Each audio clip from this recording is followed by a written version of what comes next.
الحمدللہ رب العالمین والصلاة والسلام علی سید المرسلین اما بعد فاعوذ باللہ من الشیطان الرجیم بسم اللہ الرحمن الرحیم۔ امید کرتا ہوں کہ تمام احباب ماہ رمضان المبارک میں اعتکاف کی برکتیں خوب سمیٹ رہے ہوں گے۔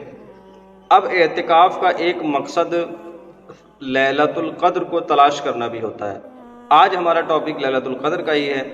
پہلے ہم بات کریں گے کہ لیلۃ القدر کو لیلۃ القدر کیوں کہا جاتا ہے، پہلے اس پر بات کریں گے۔ اس کے بعد انشاءاللہ ہم اس کی فضیلت پر اور لیلۃ القدر کون سی شب ہوتی ہے، وہ کون سی رات ہوتی ہے کہ جس کو سرکار علیہ الصلوۃ والسلام نے فرمایا ہے کہ تلاش کیا کریں، اس کی فضیلت اتنی کیوں بیان کی گئی ہے، انشاءاللہ اس پر بھی بات کریں گے۔ الحمدللہ عز وجل، لیلۃ القدر انتہائی برکت والی رات ہے۔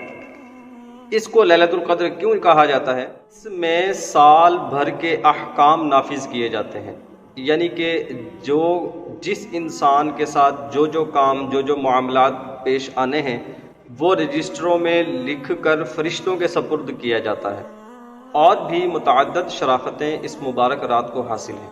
مفسر شہیر حکیم الامت حضرت علامہ مفتی احمد یار خان نعیمی نے اس رات کو لیلۃ القدر کہنے کی چند وجہ لکھی ہیں۔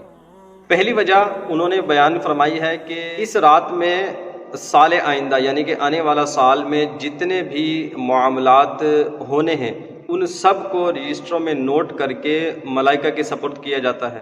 اس میں قدر والا قرآن مجید فرقان حمید نازل ہوا، اس لیے بھی اس کو لیلۃ القدر کہا جاتا ہے۔ تیسری بات مفتی صاحب نے یہ بیان فرمائی ہے کہ اس رات میں جو بھی عبادت کی جاتی ہے اس کا ثواب، اس کی قدر بڑھا دی جاتی ہے، اس لیے بھی اس کو لیلۃ القدر کہتے ہیں۔ مفتی صاحب یہاں مزید فرماتے ہیں کہ قدر کا ایک معنی تنگی بھی ہے۔